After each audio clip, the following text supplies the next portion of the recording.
इश्क तुझसे हो हमें। यानी कि फाइनली इन दोनों की मोहब्बत अंजाम तक पहुंच गई, मतलब अंजाम अच्छा हुई हुआ।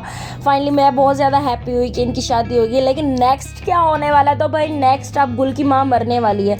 यहाँ पर ऐसा ही होता है कि जब सारी जिम्मेदारियों से आज़ाद हो जाता है तो भाई एंड मरना ही होता है, भाई आखिर को मरना ही है। तो भाई यहाँ जिस तरह से उसका बेटा कह रहा था ना कि अब्बा की जगह आपको मर जाना चाहिए था, तो भाई इस स्टेज के ऊपर गुल की माँ बहुत ज़्यादा डिसहार्ट हो जाएगी। तो भाई यही रात उसकी आखिरी रात है, सुबह तक गुल की माँ मर चुकी होगी।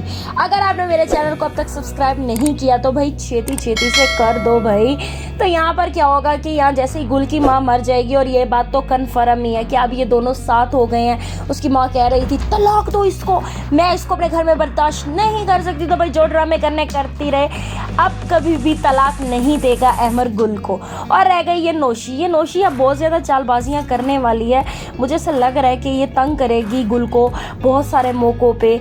आज की रात तो ये अच्छा खासा शोक मनाएगी, लेकिन कल की रात ये अब दोबारा से ये हरी नरी हो जाएगी। रोना शोना जो होगा वो सब ख़त्म होकर नौशीन अब गुल को मुख्तलिफ़ किस्म के वार करके तंग करने वाली है। लेकिन हर स्टेज पर अहमर साथ होगा तो भाई गुल को ये वार महसूस ही नहीं होंगे।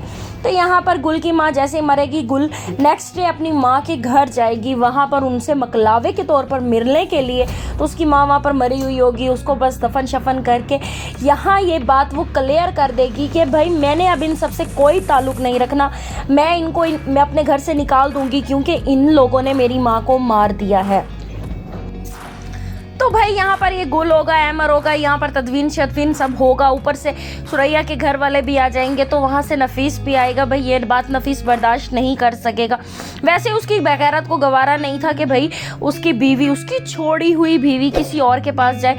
और जब वो अहमर को और गुल को एक साथ देखेगा तब वो हर मौके पर वो भी इनसे वार करेगा। और मुझे ऐसा लग रहा है कि यार कहीं ना कहीं नफीस और जो है ना नौशीन आपस में मिलकर इनकी ज़िंदगी बर्बाद करें। मुझे ऐसा लग रहा है कि यार नेक्स्ट स्टेप ये होने वाला है। और अगर मैं बात करूँ ना गुल के भाई की, नोमी की, तो भाई नोमी की समझ ले आज आखिरी रात थी जो उसने अच्छी गुजार ली, क्योंकि उसकी माँ जिंदा थी। और कल सुबह जब उसकी माँ मर जाएगी ना तो भाई उसका समझ ले बैकवर्ड काउंटिंग स्टार्ट हो जाएगी, क्योंकि जैसे ही माँ की दुआएं ख़त्म होंगी तो ये अपनी जो है ना समझ ले नुकसान की तरफ जाएगा। पहला नुकसान इसकी दुकान चली जाएगी, क्योंकि ये उसका पैसा नहीं दे सकेगा, क्योंकि यहाँ पर गुल ने भी कह दिया कि घर मेरा है तो बिकेगा नहीं। और जिनसे पैसे लेकर ये खा चुके हैं वो भी इनके सर पर आ जाएंगे। तो इस तरह से करते करते टेंशन में आके एक दिन इसका एक्सीडेंट हो जाएगा नुमान का, और वो माजूर हो जाएगा। ये माजूर जैसे ही होगा, सुरैया भाई अच्छी बीवी होने का सबूत नहीं देगी, बल्कि ज़ाहिर सी बात है वो जिस माँ की बेटी है ना उसने इसको छोड़कर निकल जाना है और वहाँ पर जाना है अपनी माँ के घर, अपनी भाभीयों की ज़िंदगी हराम करने के लिए। लेकिन भाई कर नहीं पाएगी, क्योंकि आगे वाली भाभी पिंकी साहिबा बहुत ज़्यादा तेज़ हैं।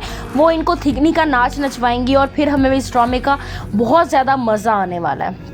मुझे तो ये स्टोरी तकरीबन ऐसे ही लग रही है, लेकिन आपको क्या लगता है आपने मुझे कमेंट सेक्शन में ज़रूर बताना। उम्मीद करती हूँ वीडियो अच्छी लगी होगी। अगर अच्छी लगी हो तो लाइक शेयर और सब्सक्राइब करना बिल्कुल भी नहीं भूलना।